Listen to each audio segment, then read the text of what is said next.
कर्नाटक चुनाव को लेकर बड़ी खबर आपको बता दें। कर्नाटक चुनाव में बीजेपी को मिला है बजरंगबली का सहारा। कांग्रेस के घोषणा पत्र पर बीजेपी का हमला हुआ है। पहले श्रीराम को ताले में बंद किया, अब बजरंगबली को कैद करना चाहते हैं, ये कहना है प्रधानमंत्री नरेंद्र मोदी का। कांग्रेस को बजरंगबली के नाम से ही परहेज है, अमित शाह ने कहा।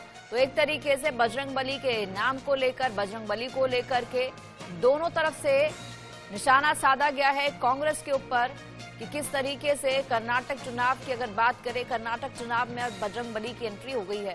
कांग्रेस को बजरंगबली के नाम से ही परहेज है। हालांकि बीजेपी की बात करें तो भगवान श्री राम और हनुमान जी के नाम के भरोसे चल रही है और पहले श्री राम को ताले में बंद किया और अब बजरंगबली को कैद करना चाहते हैं, ये प्रधानमंत्री ने कहा। इसके अलावा कांग्रेस को बजरंगबली से परहेज है, ये बात कही अमित शाह ने। तो आप समझिए कि किस तरीके से और कर्नाटक चुनाव में अब बजरंगबली की एंट्री हो गई है। जैसे जैसे चुनाव का मौका पास आता जा रहा है, वैसे वैसे जुबानी जंग भी तेज होती जा रही है। पहले प्रधानमंत्री पर निशाना साधा गया, उन पर कमेंट किए गए।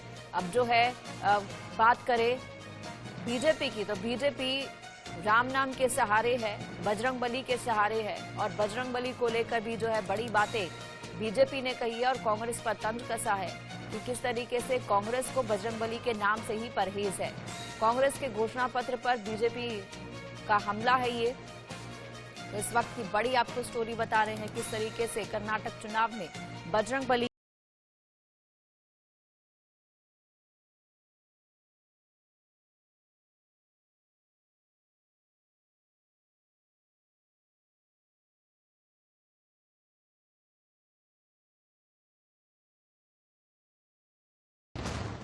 कर्नाटक चुनाव की तारीख जैसे जैसे करीब आ रही है, वैसे वैसे चुनावी सरगर्मी बढ़ती जा रही है। तमाम विवादित बयानों के बीच अब कर्नाटक चुनाव में बजरंगबली की एंट्री हो गई है। वो भी कब, ध्यान दीजिए, आज जब मंगलवार का दिन है, जिस दिन को बजरंगबली का दिन कहा जाता है, उस दिन हुई है। अब बात जब हनुमान और राम जी की हो तो बीजेपी भला कैसे चुप रह सकती है। ऐसे में कर्नाटक में चुनावी तापमान बढ़ा हुआ है।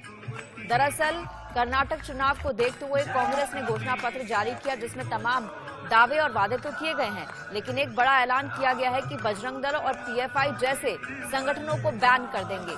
बस फिर क्या था, बीजेपी ने हंगामा मचाना शुरू कर दिया। किसने क्या कहा, ये एक एक करके आपको सुनाएंगे, लेकिन सबसे पहले आपको बताते हैं कि कांग्रेस के घोषणा पत्र में क्या क्या ऐलान किया गया है। पहली बात कही गई है कि पीएफआई और बजरंग दल जैसे संगठनों पर बैन लगेगा। पुलिस वालों को नाइट ड्यूटी के बदले हर महीने 5,000 रुपए दिए जाएंगे। भारत जोड़ो के लिए बनाई जाएगी social harmony committee. Anganwadi workers की सैलरी 11,500 से बढ़ाकर 15,000 कर दी जाएगी। भ्रष्टाचार पर सख्त कार्रवाई के लिए स्पेशल कानून लाया जाएगा। 2006 के बाद से सरकारी कर्मचारियों के लिए ओल्ड पेंशन स्कीम लाई जाएगी। सभी जन विरोधी कानूनों को 1 साल के अंदर वापस ले लिया जाएगा। किसान विरोधी कानून भी वापस ले जाने का वादा किया है। किसानों पर दर्ज मुकदमे भी वापस लिए जाएंगे। अगले 5 सालों में किसान कल्याण के लिए 1.5 लाख रुपए दिए जाएंगे। किसानों को 3% ब्याज दर पर 3 लाख से बढ़ाकर 10 लाख रुपए तक का लोन दिया जाएगा। फसल नुकसान हुई तो भरपाई के लिए हर साल 1,000 करोड़ रुपए का फंड रखा जाएगा। दूध पर सब्सिडी को 5 रुपए से बढ़ाकर 7 रुपए किया जाएगा। बसों में सभी महिलाओं के लिए मुफ्त यात्रा का ऐलान किया है। 200 यूनिट बिजली मुफ्त दी जाएगी। इसके अलावा अन्न भाग्य योजना में 10 किलो चावल की गारंटी भी दी गई है। परिवार की हर महिला मुखिया को हर महीने 2,000 रुपए भी दिए जाएंगे। बेरोजगार स्नातकों को 2 साल के लिए 3,000 रुपए हर महीने मिलेंगे। बेरोजगार डिप्लोमा धारकों को 1,500 रुपए हर महीने दिए जाएंगे। ये तमाम बातें कांग्रेस ने अपने घोषणा पत्र में कही हैं, लेकिन बीजेपी ने हंगामा किया है कि किस तरीके से बजरंग दल पर बैन लगाने की बात कही है।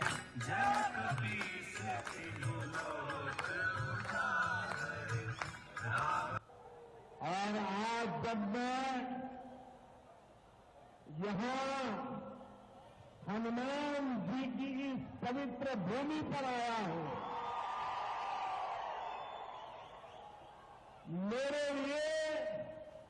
हनुमान जी की पवित्र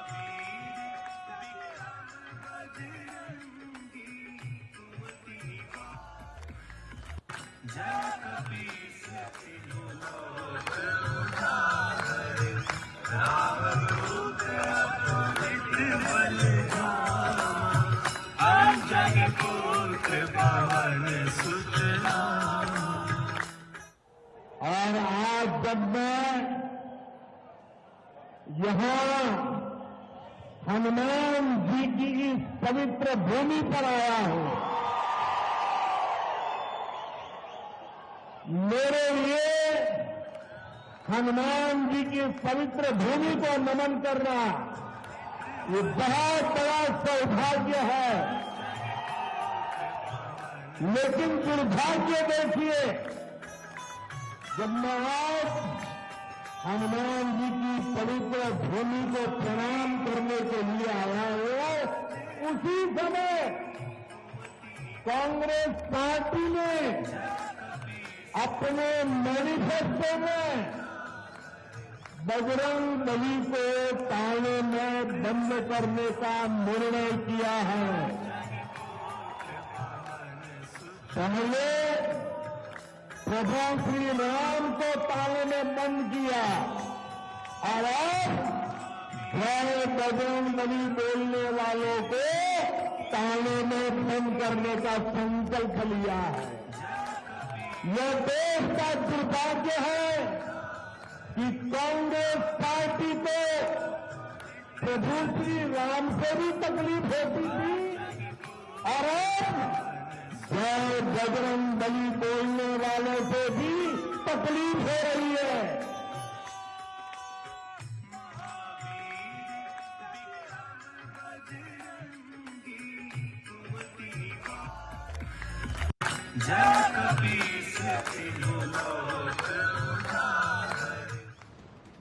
बढ़ते आगे, पीएम के इस बयान के बाद बीजेपी कांग्रेस के नेता आमने सामने आ गए हैं। कांग्रेस मीडिया प्रमुख पवन खेड़ा ने पीएम से माफी की मांग की तो बीजेपी प्रवक्ता संबित पात्रा ने कांग्रेस की विचारधारा को कटघरे में खड़ा किया। जी को लेकर आना, बजरंग बली के लिए इस प्रकार के शब्दों का प्रयोग करना और यह कहना कि जो भक्त बजरंग बली के हैं, जो बजरंग बली का नारा लगाएंगे उनको बैन कर दिया जाएगा, यह कर्नाटक की जनता और हिंदुस्तान की जनता नहीं सहेगी। आप याद करिए, ये वही राहुल गांधी जिनका मानना था कि वो लोग मंदिर जाते हैं जो लड़कियां छेड़ते हैं, मंदिर जाने वाले लड़की छेड़ते हैं। उनसे आप क्या अपेक्षा करते हैं? What do you expect out of a Rahul Gandhi? Sir, प्रधानमंत्री मोदी, जिस तरीके से कांग्रेस ने कहा कि हम पीएफआई और बजरंग दल पर बैन लगाएंगे, सरकार आएगी, हमारी सांप्रदायिक एजेंडा चलाने वालों के खिलाफ कार्रवाई करेंगे, तो प्रधानमंत्री मोदी ने कहा है कि मंगलवार का दिन है, हम बजरंग बली को नमन करने आए हैं और कांग्रेस जय बजरंग बली बोलने वालों को ताले में बंद करना। शर्म आनी चाहिए। अगर प्रधानमंत्री ने ऐसा कहा है तो पूरी तरह से मैं बोल सकता हूं, दावे के साथ कह सकता हूं कि शर्म आनी चाहिए प्रधानमंत्री।